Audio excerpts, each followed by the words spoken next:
Apocalipse, capítulo de número 11. Você gostou da final da Libertadores?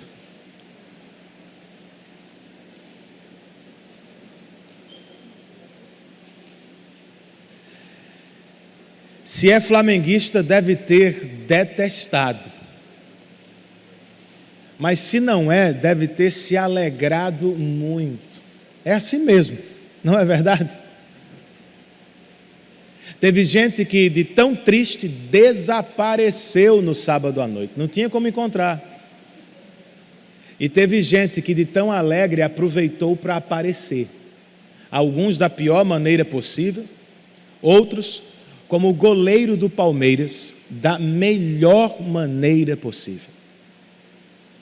Em seus poucos minutos de glória, e podendo falar de qualquer coisa, qualquer pessoa, qualquer assunto, o Everson escolheu corajosamente falar de Deus. E como era de se esperar, ele foi duramente criticado nas redes sociais. Alguns crentes ficaram bem tristes com o episódio, outros se assustaram bastante, mas, sinceramente, irmãos, o que esperamos de um mundo não cristão? Agradecer publicamente a Deus na faculdade, apresentar-se como crente no trabalho e pregar o Evangelho em certos ambientes serão experiências cada vez mais difíceis para nós. Por isso, como coloca Eugene Peterson, no testemunho do Evangelho, a instrução sempre é importante, mas a coragem é essencial. Pois testemunhar de Cristo em um mundo incrédulo envolve batalha intensa entre dois reinos. Batalha é o que temos aqui, irmãos, em Apocalipse capítulo 11. Quem vence? Como se vence? Como perseveramos no testemunho do Evangelho diante da oposição do mundo? Vamos aprender com o que encontramos nesta porção. Eu quero ler com vocês, para começar, apenas o verso de número 15. Apocalipse, capítulo 15, ou melhor, capítulo 11 e verso 15. Todos vocês encontraram o texto? O texto inspirado registra o seguinte: o sétimo anjo tocou a sua trombeta, e houve fortes vozes nos céus que diziam: o reino do mundo se tornou de nosso Senhor e do seu Cristo, e ele reinará para todo sempre. Vamos orar? Senhor, concede-nos iluminação do teu Espírito nesta manhã.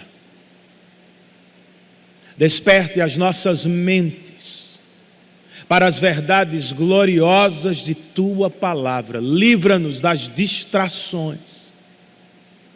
Aquece os nossos corações com o teu precioso Evangelho, que será exposto e visto nesse texto. E ao fim da exposição, outra vez, abre as nossas bocas para o louvor de tua glória, aqui, em casa e no mundo durante a semana. Nós oramos certos da assistência do Espírito, e o fazemos em nome de Cristo e por amor a Ele. Amém.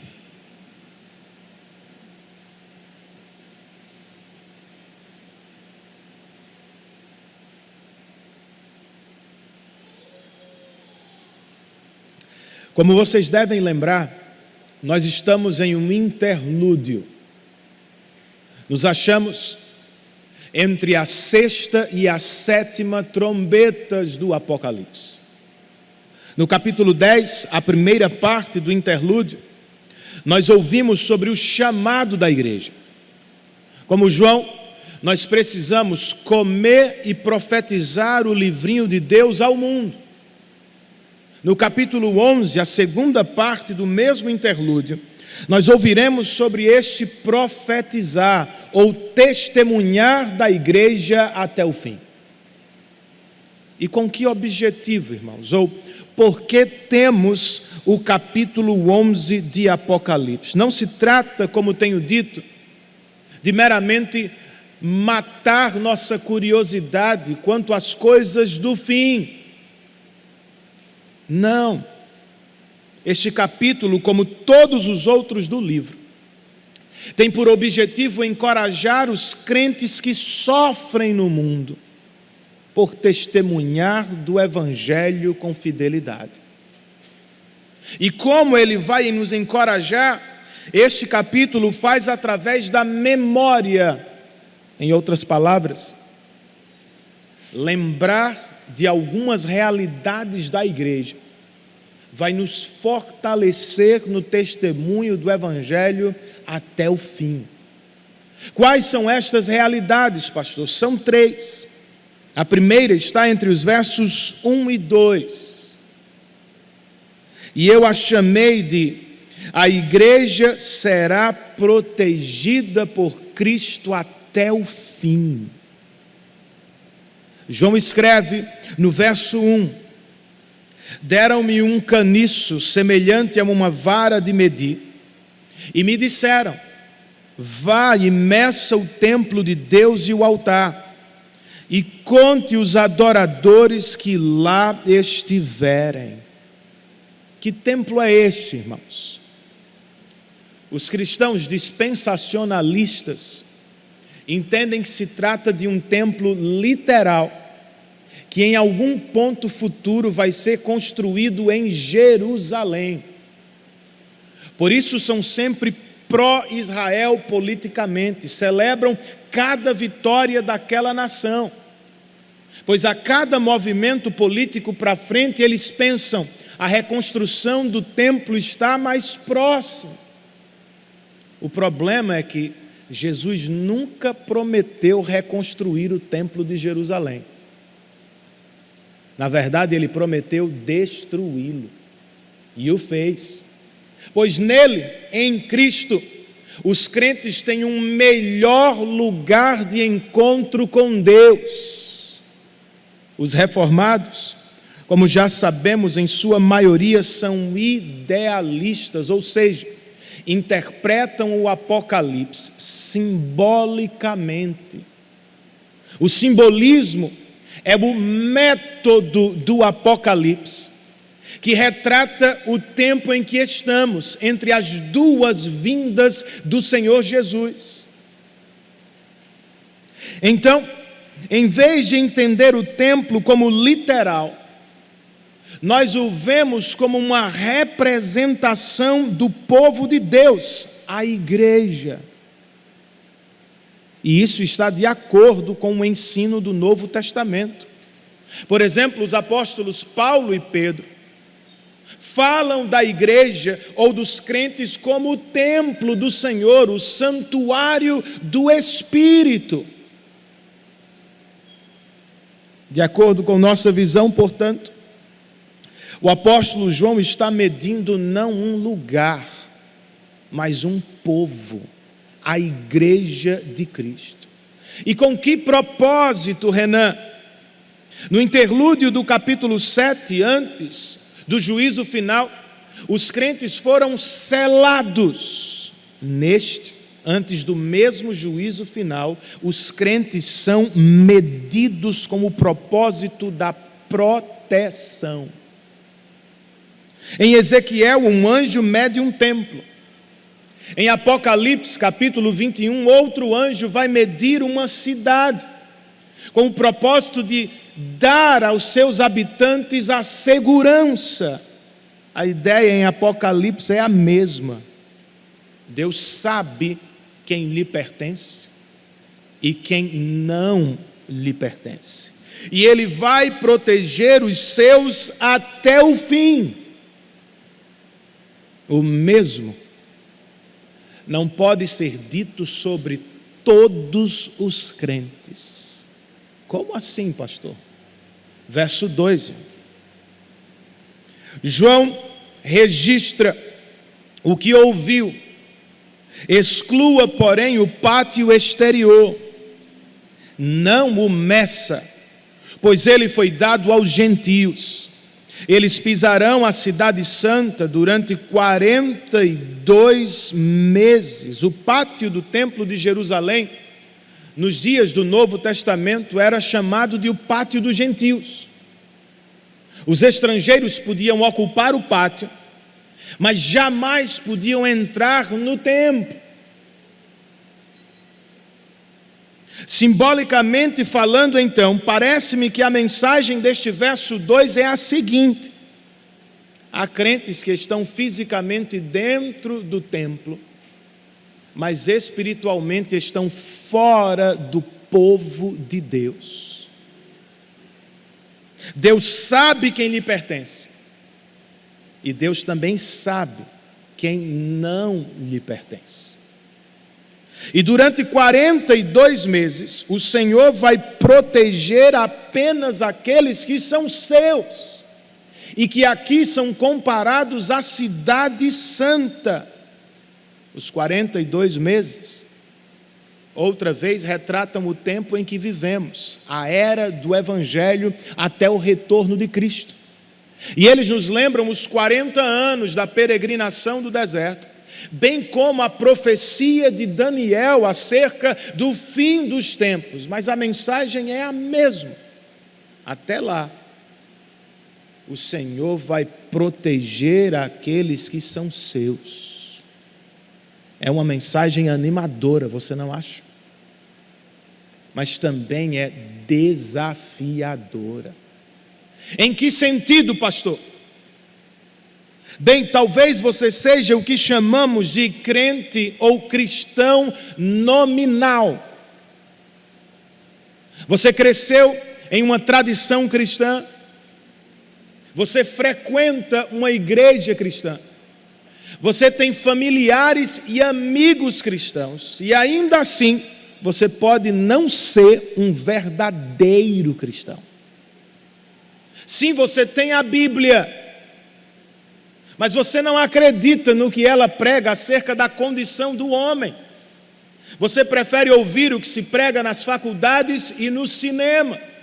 Sim, você frequenta cultos evangélicos, mas a verdade é, você não acredita no Evangelho, não confia em Cristo como seu único Senhor e Salvador. E se é que acredita em um juízo final, você depende muito de si e quase nada de Cristo.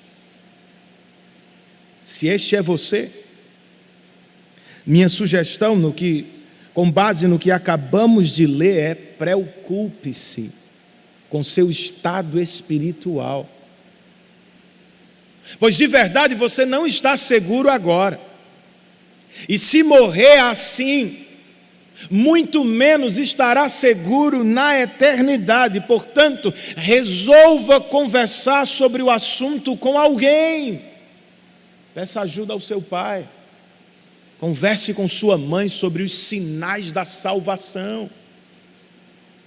Pergunte à pessoa que lhe trouxe aqui do que é que o pastor está falando, que eu não entendo tudo. O que eu deveria buscar para saber se de fato eu sou ou não um genuíno crente. E enquanto faz isso, vá orando a Deus, pedindo a Ele que Ele lhe dê fé para confiar somente em Cristo e arrependimento de vida que prova que você foi alcançado pelo Evangelho. Agora, se já é um verdadeiro crente, se já se sente eternamente seguro em Cristo, seja encorajado pelo que você leu neste texto. O Senhor mediu o seu povo. Ele vai protegê-lo até o fim. Glória a Deus por isso, irmãos. O Senhor conhece aqueles que são dele, sabe onde estamos, nos acompanha enquanto nos movemos por este mundo perigoso.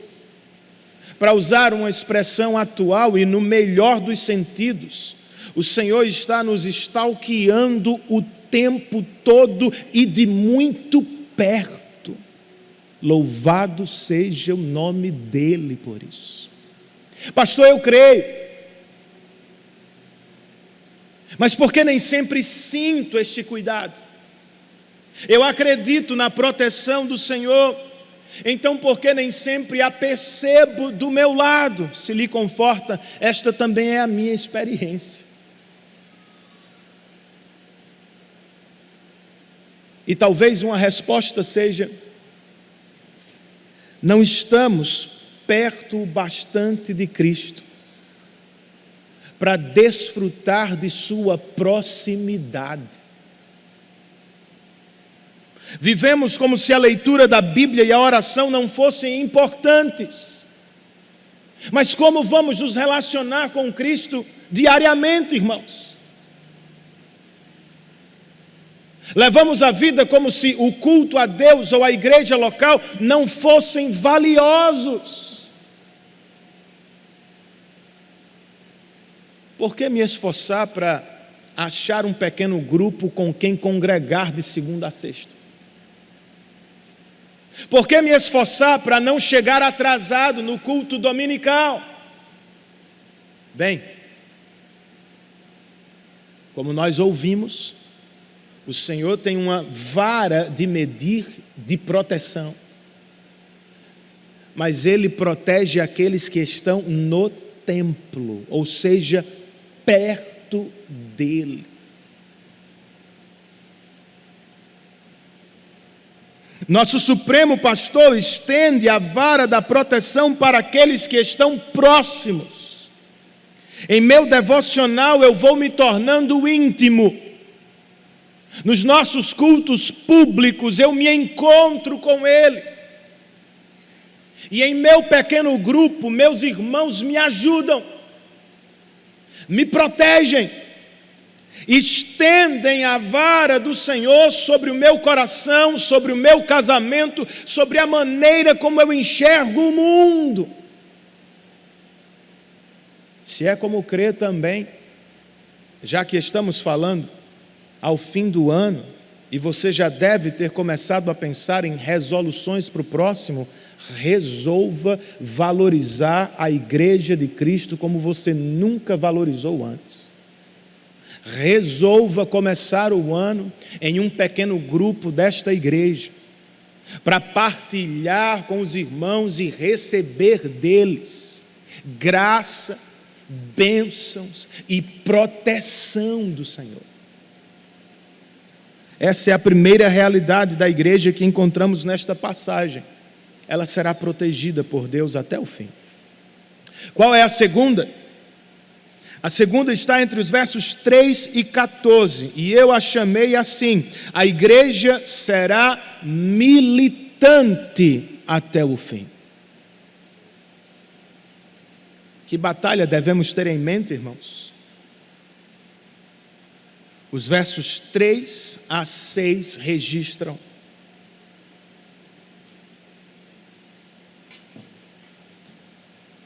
darei poder às minhas 2 testemunhas, e elas profetizarão durante 1260 dias, vestidas de pano de saco. Estas são as 2 oliveiras e os 2 candelabros que permanecem diante do Senhor da terra. Se alguém quiser causar-lhes dano, da boca deles sairá fogo que devorará os seus inimigos. É assim que deve morrer qualquer pessoa que quiser causar-lhes dano. Estes homens têm poder para fechar o céu, de modo que não chova durante o tempo em que estiverem profetizando. E têm poder para transformar a água em sangue e ferir a terra com toda sorte de pragas, quantas vezes desejarem. Outra vez, as 2 testemunhas não devem ser interpretadas literalmente, como o templo são símbolo da igreja, representam a igreja de Cristo que tem por batalha no mundo testemunhar do Evangelho. São duas testemunhas, porque, segundo a Bíblia, a verdade é estabelecida mediante, no mínimo, duas testemunhas. São duas testemunhas, porque o Senhor Jesus enviou ao mundo dois evangelistas, nunca somente um. E elas, as testemunhas que representam a igreja, devem testemunhar durante 1260 dias, o que é o mesmo que 42 meses. Então, por que a mudança de meses para dias? Talvez seja o seguinte: a primeira imagem é de um templo ou de uma cidade sitiada, o que se dá em meses. A segunda imagem fala de uma atividade diária, testemunhar diariamente, seja como for, irmãos. O que precisa ficar claro é, até o retorno de Cristo, esta é a grande batalha da igreja: testemunhar fielmente do Evangelho de Cristo no mundo. Como, pastor? João nos diz que a igreja vai receber poder ao viver perante o Senhor, como as oliveiras e os candelabros da visão de Zacarias, e ao orar, como fez Elias em seus dias, e na dependência deste poder que vem do alto, como se deu nos dias de Moisés. Por meio da pregação do Evangelho, a igreja vai libertar muitos cativos da escravidão do pecado. Nem tudo, porém, será festa, irmãos. Olha o que temos entre os versos 7 e 10. Quando eles tiverem terminado o seu testemunho, a besta que vem do abismo os atacará, e irá vencê-los e matá-los. Os seus cadáveres ficarão expostos na rua principal da grande cidade, que figuradamente é chamada Sodoma e Egito, onde também foi crucificado o seu Senhor. Durante 3 dias e meio, gente de todos os povos, tribos, línguas e nações contemplarão os seus cadáveres e não permitirão que sejam sepultados. Os habitantes da terra se alegrarão por causa deles e festejarão, enviando presentes uns aos outros, pois esses 2 profetas haviam atormentado os que habitam na terra. A era do Evangelho vai chegar ao fim. E, sinceramente, talvez já esteja chegando. Como sabemos, a besta que vem do abismo, sobre quem ouviremos em mais detalhes nos próximos capítulos, representa o poder político do mundo. E ela está se levantando para atacar e matar a igreja. Em breve, por mais que nos esforcemos para ocupar os lugares de influência na mídia e na política, a igreja de Cristo vai sofrer, e ela será reduzida a uns poucos crentes espalhados em um mundo imoral como Sodoma, perseguidor como o Egito, desdenhoso como a Jerusalém dos dias de Jesus. Nenhum lugar será seguro para os crentes durante 3 dias e meio, ou seja, um curto período de tempo antes do retorno de Cristo. O mundo da besta vai vencer e festejar a morte da igreja.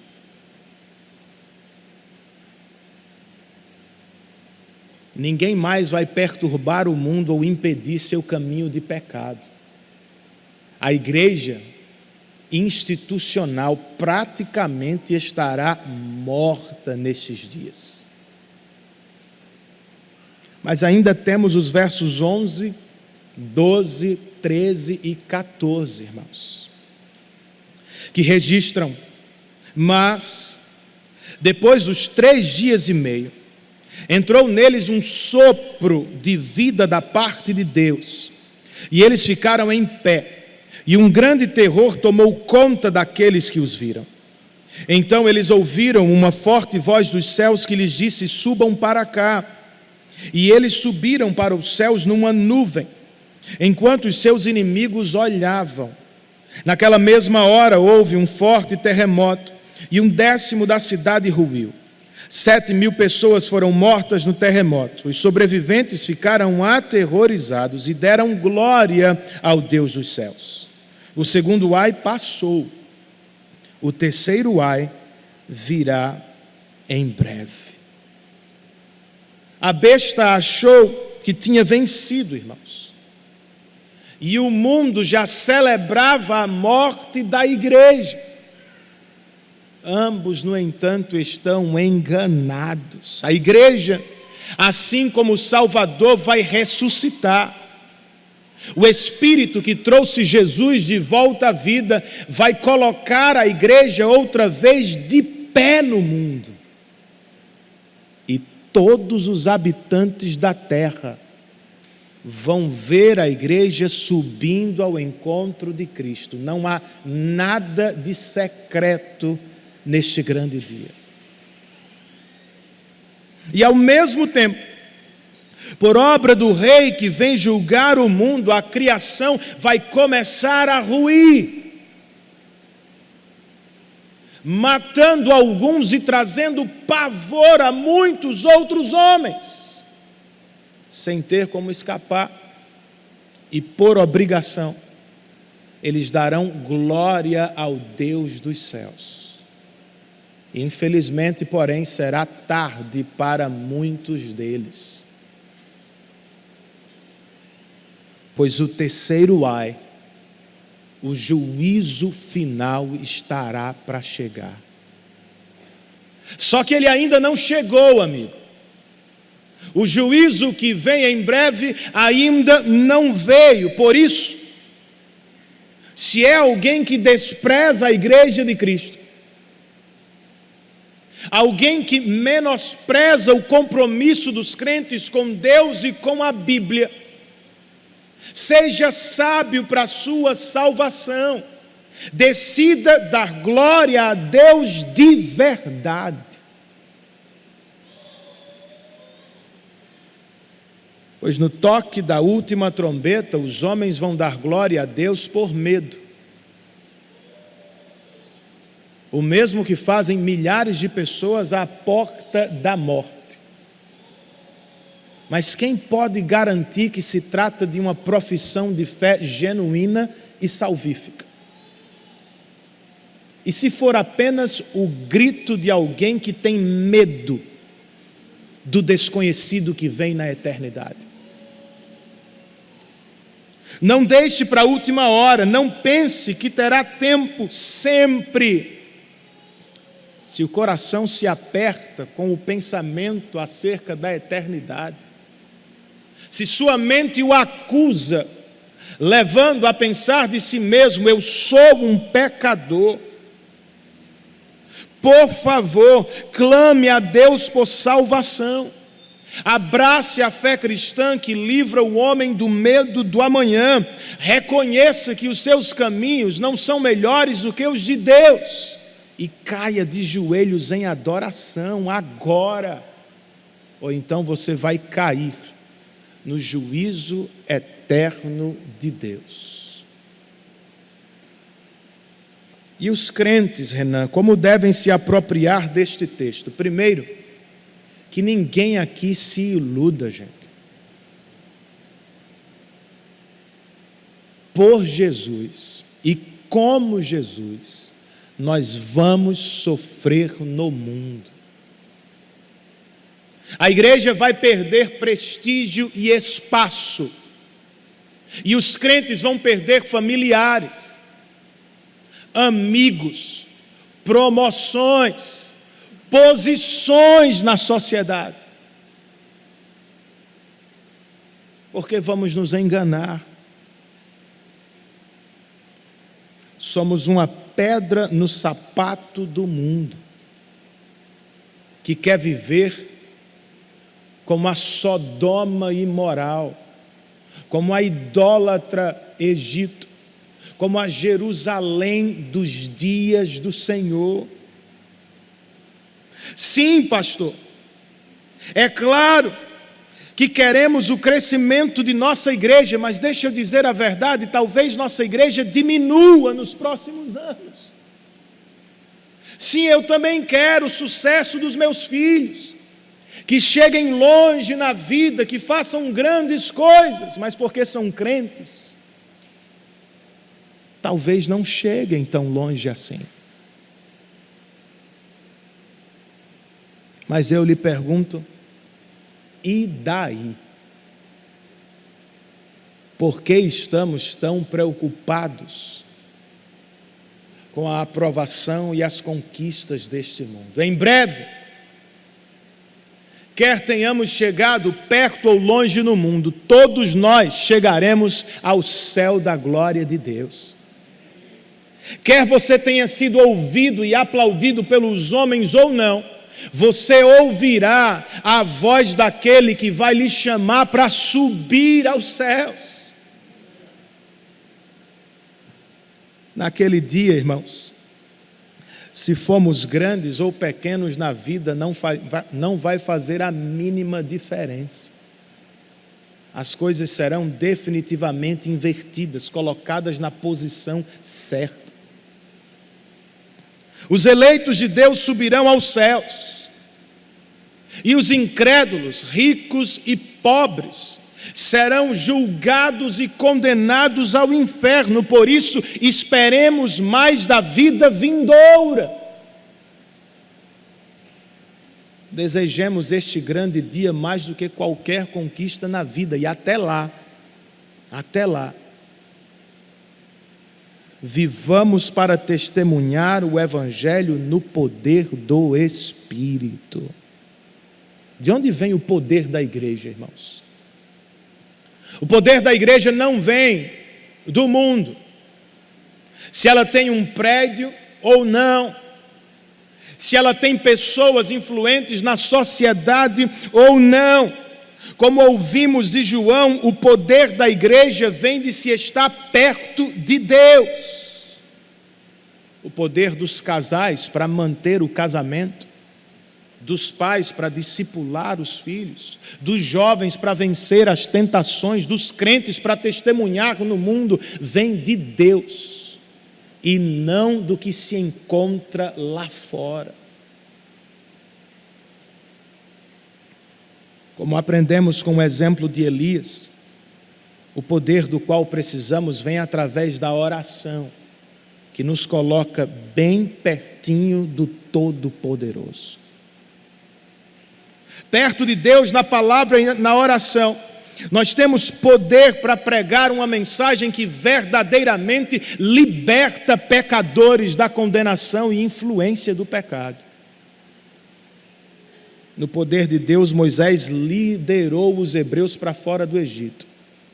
No poder de Deus e através da pregação do Evangelho, nós vamos liderar filhos, familiares e amigos para longe da condenação eterna e para perto do Deus que salva pecadores. Essa é a segunda realidade da igreja que vemos neste texto. A igreja é protegida, a igreja é militante.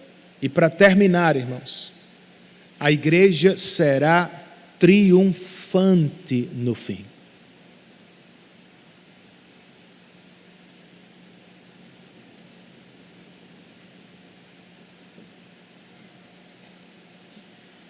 João escreve no verso 15, que lemos mais cedo: o sétimo anjo tocou a sua trombeta, e houve fortes vozes nos céus, que diziam: o reino do mundo se tornou de nosso Senhor e do seu Cristo, e Ele reinará para todo sempre. O interlúdio em que estávamos acabou.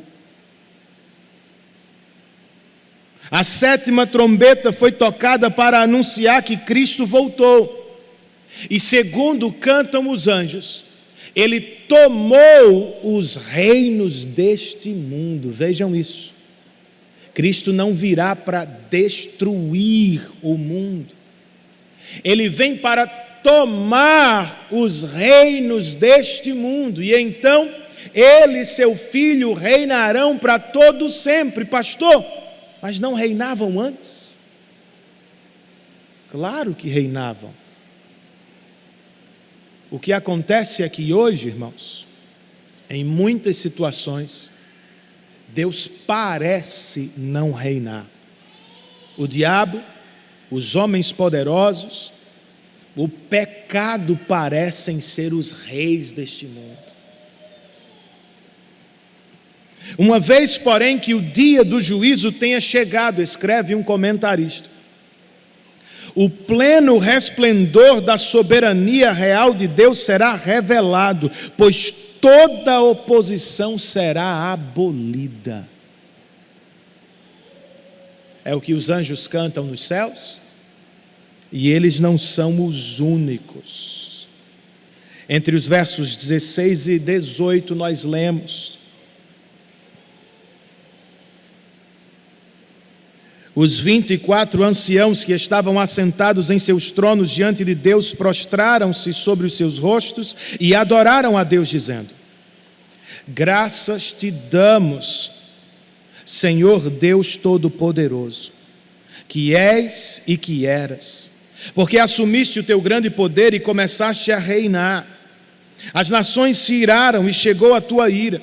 Chegou o tempo de julgares os mortos e de recompensares os teus servos, os profetas, os teus santos e os que temem o teu nome, tanto pequenos como grandes, e de destruir os que destroem a terra.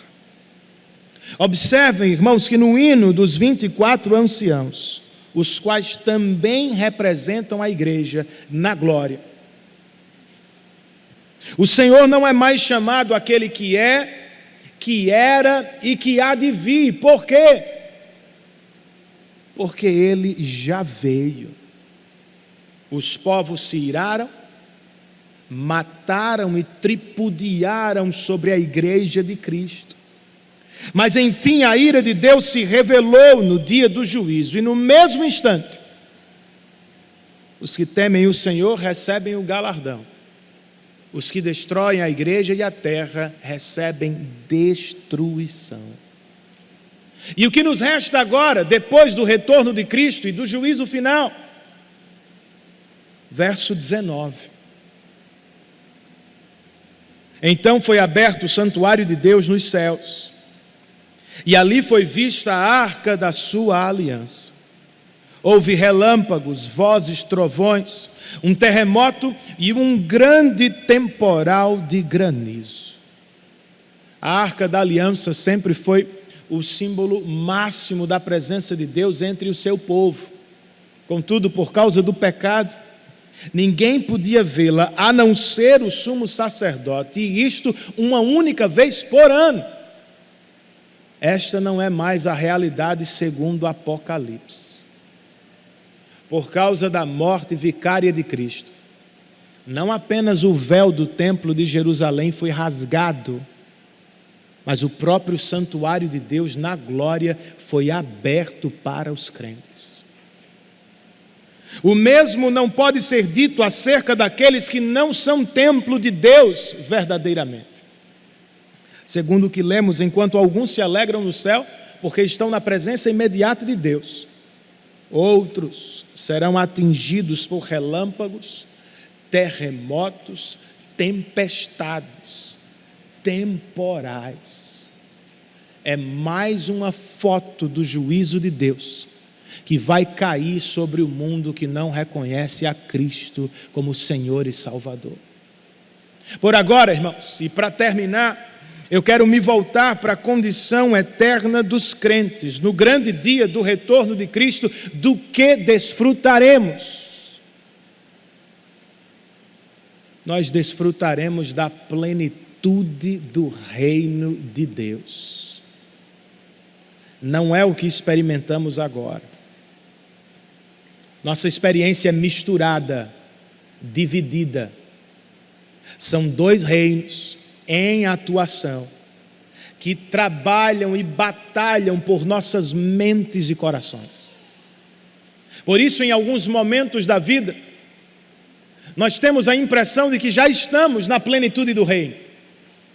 resistimos às tentações, nos alegramos verdadeiramente na glória de Deus, nos envolvemos com a causa do reino e não somos tão facilmente perturbados pelas tribulações da vida. Tem dias assim. Em outros, no entanto, parece-nos que o reino nem de verdade é. Não confiamos plenamente nas promessas do rei, cedemos facilmente às propostas do pecado, deixamos de confiar no Espírito para vencer o mundo e momentaneamente voltamos a viver aquela antiga vida mundana. É assim ou eu estou mentindo, gente?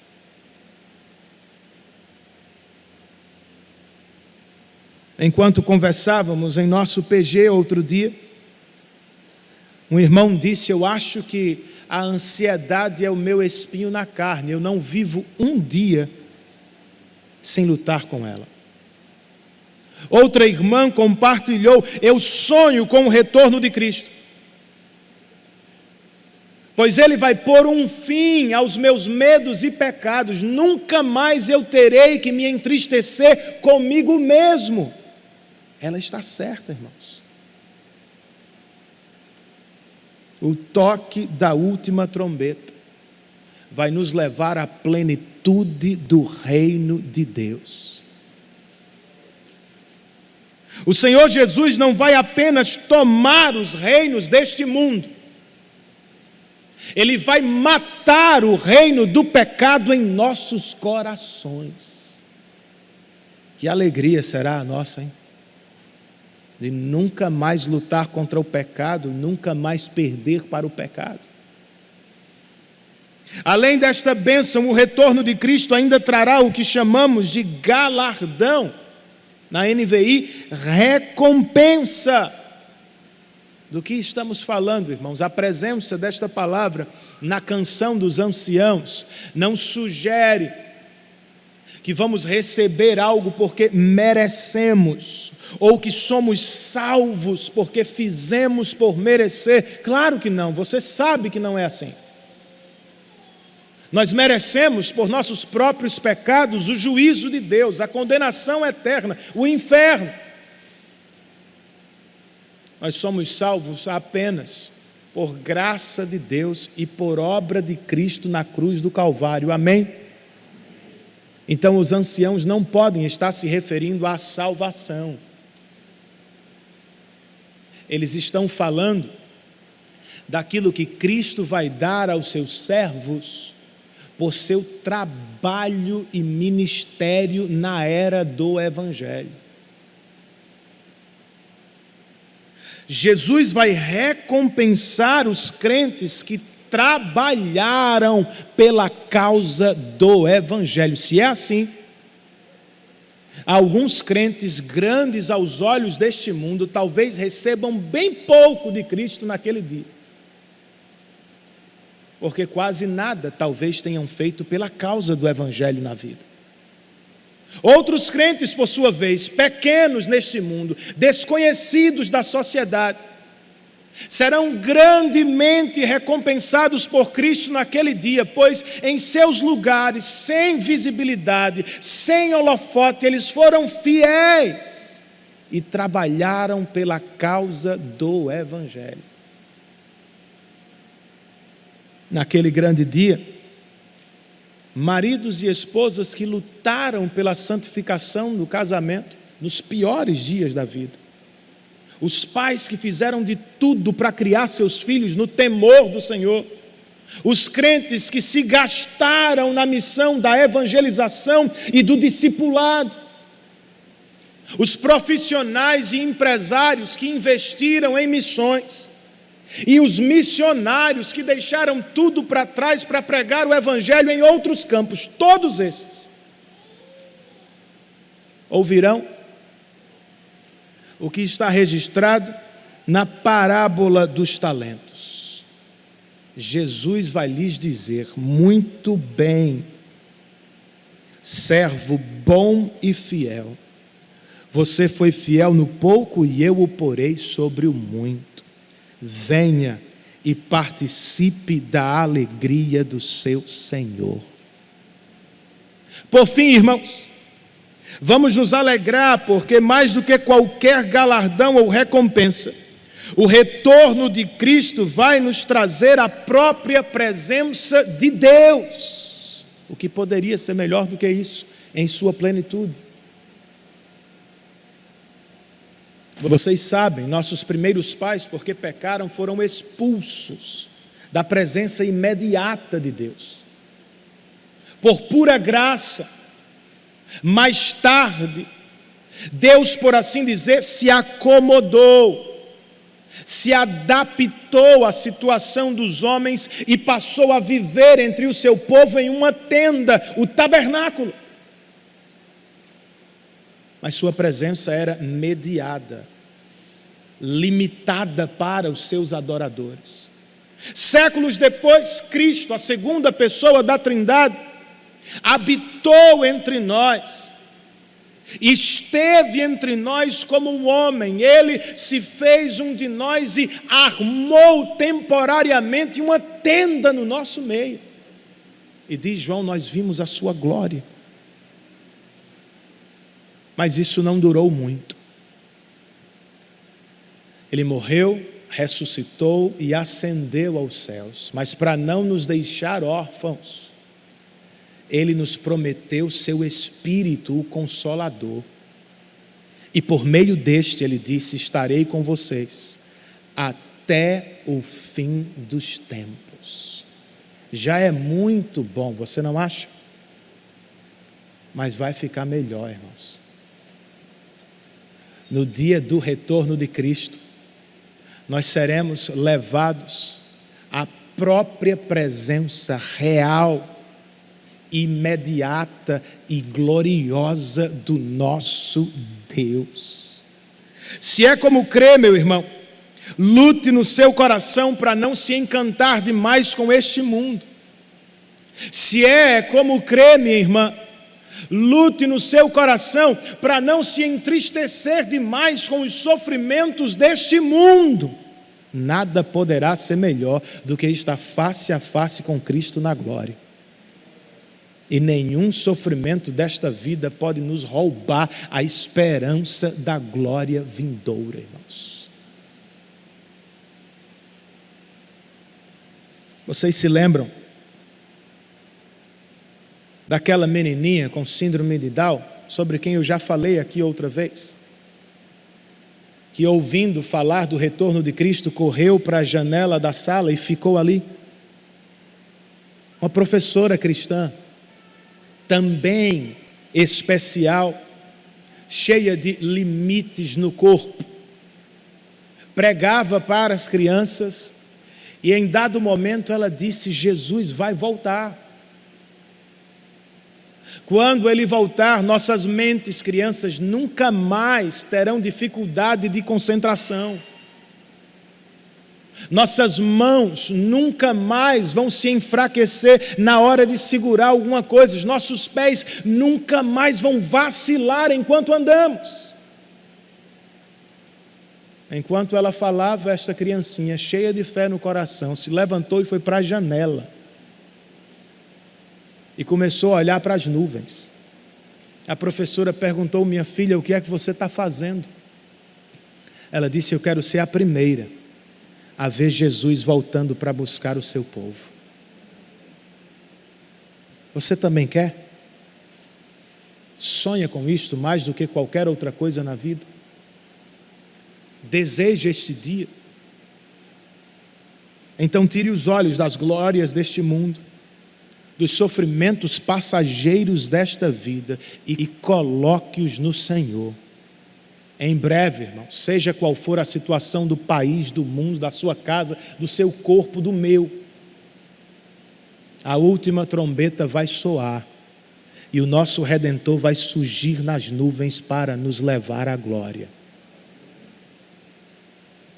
Se é como crê, meu irmão em Cristo, tenha coragem para testemunhar do Senhor neste mundo.